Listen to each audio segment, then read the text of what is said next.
Bizim bugünkü Urmiya xanlığıdır. Urmiya xanlığının əsası demək Fətəli xan Əfşar tərəfindən qoyulmuşdu.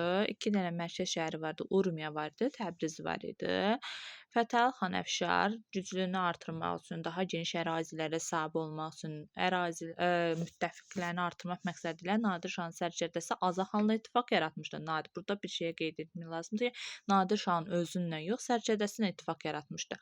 Sonra mərkəzləşdirmə siyasəti həyata keçirilmişdi. Mərkəzləşdirmə siyasəti həyata keçirən zaman ilk ələ keçirdiyi tabe etdiyi xanlıq Təbriz xanlığı olmuşdu. Təbrizi tabe etdikdən sonra digər ərazilərdə birləşdirmək uğrunda mübarizəyə başlamışdı. Təbrizdir, Xoydur, Qaradağdır, Marağa. Bir də Sərhəd xanlıqlarını özünə tabe etmişdi.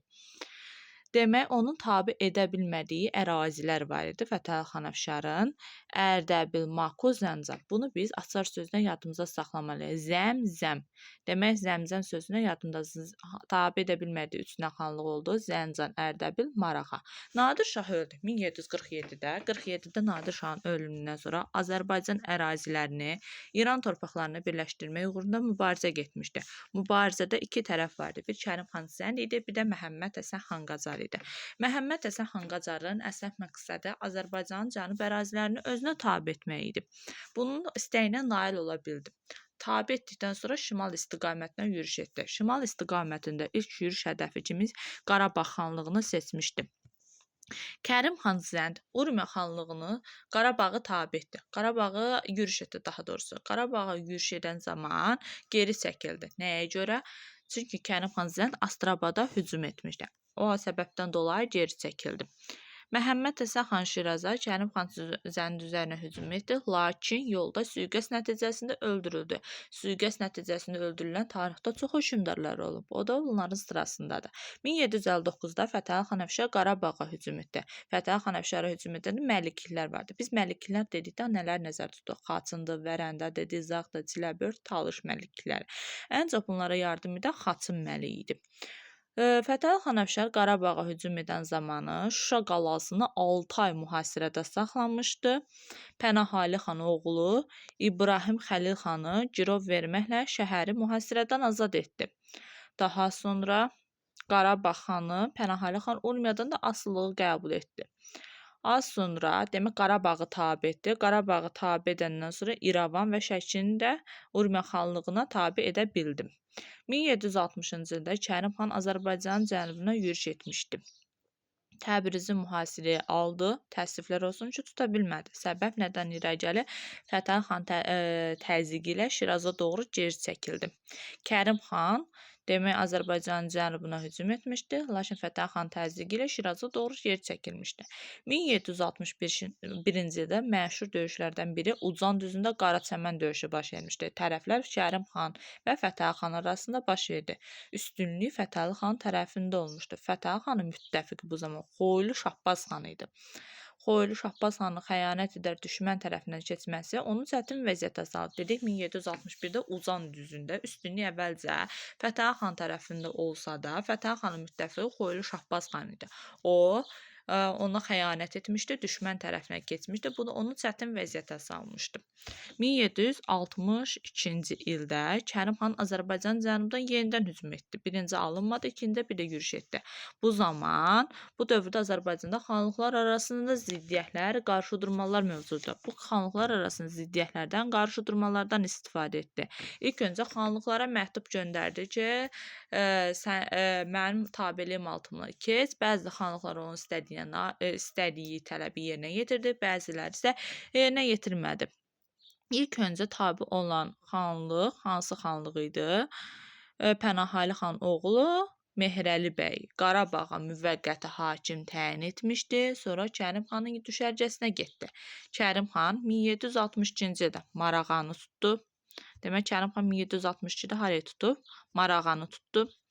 9 aylıq mühasirədən sonra Urmiyanı tutdu. Daha sonra 1763-cü ildə Fətəli xanı əsir alaraq Şirazda edam etdirdi. Fətəli xanın özünə tabe etdiyi xanlıqları var idi.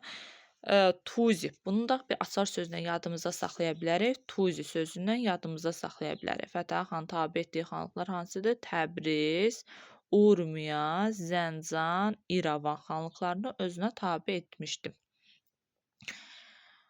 Sonra Fətəli xan burada 1762-ci ildə, 63-də daha doğrusu məşhur qonaqlıq, Şiraz qonaqlığı baş vermişdir. Kərim xan onun köməyinə gəlmiş xanlıqları Şirazda keçirilən şənliklərdə iştirak etmək bəhanəsi ilə girov almışdı. Bu da Şiraz girovluğunda da iştirak edən xanlıqlarımız bunlar idi. Bunu da biz qan qoxusu sözündən yadımızda saxlamalıyıq. Qan qoxusu açar sözdür. Demək, qan qoxusu dedikdə hansılar nəzərdə tutulmuşdu? Qarabağ xanlığı, Naxçıvan xanlığı, Qaradağ xanlığı, Xoy xanlığı, sonra Sərab xanlığı nəzərdə tutulmuşdu. Kərim xan Fətəli xan Əfşar üzərində qələbə çaldıqdan sonra hakimiyyətini Azərbaycanın cənubdan yayılmışdı. Urmiya xanlığı zəiflədi. Ondan asılı olan xanlıqlar müstəqilliyini bərpa etmişdi. Fətəli xan Əfşar Azərbaycanı birləşdirmək siyasəti yeritmişdi. Tarixdə 2 dəfə Fətəli xan Əfşar var, bir də sadə Fətəli xan var. Fətəli xan Əfşar Qubalı Fətəli xan da var. Bir də cənubda Fətəli xan Əfşar var. Hər ikisi üçün oxşarlığı odur ki, birləşdirilmə siyasətinin yerinə yetirilməsi idi. Hökmdar baxımından bəzi fəaliyyətlərində də fərqlər müşahidə olunurdu. Fətəli xan Əfşarın Azərbaycanı birləşdirmə siyasətini baş tutmamasının səbəbləri bunlardan qaynaqlanır. Azərbaycanda xanlıqlar arasında birlik yox idi. Bir-birinə qarşı yad düşmənlərlə əlaqələr qururdu. Sonra Xoy xanlığı. Xoy xanlığının əsası Şahbaz xan tərəfindən qoyulmuşdu. 1747-də qoyulmuşdu. 1761-ci ildə Kərim xan Zəndin yalançı vədlərinə aldanmışdı. Onun yürüşlərində iştirak etmişdi. Sonra Xoy xanlığı, dedi Şahbazdan sonra hakimiyyətə kim gəldi? Əhməd xan gəldi. 1763-1786-cı ildə hakimiyyətdə olmuşdu. Onun dövründə Kartlı Kaxeta çarlığı ilə diplomatik münasibətlər saxladı. İrəvanı, Naxçıvanı, Qarabağı, Qaradağı özünə tabe etmiş. Qaradağı Təbriz xanlıqlarını Xoy xanlığından asılı vəziyyətə saldı. Xoy xanlığı nə vaxt zəiflədi? 1786-cı ildə Əhməd xan qətlə yetirilən zaman hakimiyyət uğrunda daxili çəkişmələr, mübarizə oldu. Bundan sonra dövlət zəiflədi. Xoy xanlığından asılı vəziyyətə düşən xanlıqlar bunlar da Təbrizdir, İrəvandır, Naxçıvandır, Qarabağ xanlığı hesab edilir. Biz Cənubi Azərbaycan xanlıqlarını öyrənmək istəsək, Mustafayevin Cənubi Azərbaycan xanlıqları kitabına müraciət edə bilərik. Sonra növbəti xanlığımız Təbriz xanlığı. Təbriz xanlığının əsası Əfşar tayfasının Əmir Aslan xan tərəfindən qoyulmuşdu. Əmir Aslan dedikdə biz Nadir Şaha qarşı 3 dəfə Sammirzə üsyanları baş vermişdi. 1-ci Sammirzə, 2-ci Sammirzə, 3-cü Sammirzə. Bu 3-cü Sammirzə üsyanını yatırılmış xan hesab olunurdu. Ərdəbil və Qaradağ xanlığını tabe etmişdi. Özü Urmiya xanlığından asılı vəziyyətə düşmüşdü. 1763-də Kərim xan Zənd tərəfindən Fətəli xan Əfşar məğlub edilmişdi. Bundan sonra Təbriz xanlığı yenidən müstəqil olmuşdu. Ərdəbil xanlığı. Ərdəbil xanlığını 1747-də Şahsever tayfasından olan Bədir xan yaratmışdı. 1784-cü ildə Qubalı Fətəli xan yürüş etmişdi. Qubalı. Bu Urmiyalı Fətəli xan deyil. Bu Qubalı Fətəli xandır. Ərdəbili ətraf ərazilər tabe etmişdi. 18-ci əsrin ortalarında Qacarlara tabe olub müstəqilliyini itirmişdi. Daha sonra Qaradağ xanlığı vardı. Qaradağ xanlığı 18-ci əsrin ortalarında Kazım xan tərəfindən qoymuşdu. Mərkəzi Əhər şəhəri idi.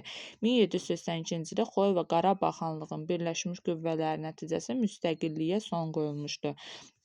Növbəti xanlığımız Maku xanlığıdır. Maku xanlığı Çuxursəh bəylər, biz bilirik 4 dənə bəylərbəyliyi olmuşdu. Gəncə bəylərbəyliyi, Qarabağ bəylərbəyliyi, Təbriz bəylərbəyliyi, bir də Şirvan bəylərbəyliyi. Demək, bir Çuxursəh bəylərbəyliyi mərkəzi İrəvan şəhəri hesab olunmuşdu. 18-ci əsrin ortalarında Bayat tayfasından olmuşdu. Əhməd xan tərəfindən yaradılmışdı. Bütün xanlıqlar üçün oxşarlığı odur ki, Qacarlardan asılı vəziyyətə salınmışdı. Sərraf xanlığı Türk Şəqqaqi tayfasından olan Əli xan tərəfindən qoyulmuşdu. Məhəmməd Həsən xanla Qacarla mübarizə aparmışdı. Sadıq xanın dövründə Sısı yadınızda saxlayın. Sərraf xanlığı Sadıq xanın dövründə güclənmişdi. Marağa xanlığı Müqəddim tayfasından olan Əliqulu xan tərəfindən tərəfindən yaradılmışdı. Bu da Qacarlara tabe olmuşdu. Zəncən xanlığı Zı Əfşar tayfasından olmuşdu. Zülfüqar xan tərəfindən qoyulmuşdu. Zəncan varisində yaradılmışdı. Bir müddət Qəzvini də özünə tabe edə bilmişdi. Və yaxud sizə dediyim qeyd də burada var. Əfşar tayfasını idarə etdiyi xanlıqlar bunlar Təbriz idi, Urmu idi, Zəncan idi, İrəvan. Tabe edə bilmədiyi xanlıq isə Zəmzəm idi, Zəncan idi, Ərdəbil, Makku xanlığı hesab olunur.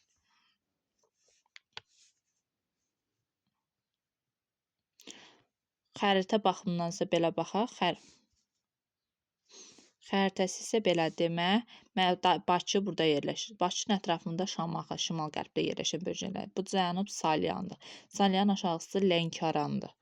Daha sonra Urmiya gölü ətrafında yerləşir Təbrizdir, Marağa xanlığıdır. Urmiya gölünün sol ətrafında yerləşir Urmiya xanlığı, yuxarıda Makku xanlığı, Makkunun aşağısında yerləşir Xo xanlığı, Göyçə gölü ətrafında yerləşir Gəncə xanlığı, sol tərəfində İrəvan xanlığı yerləşir.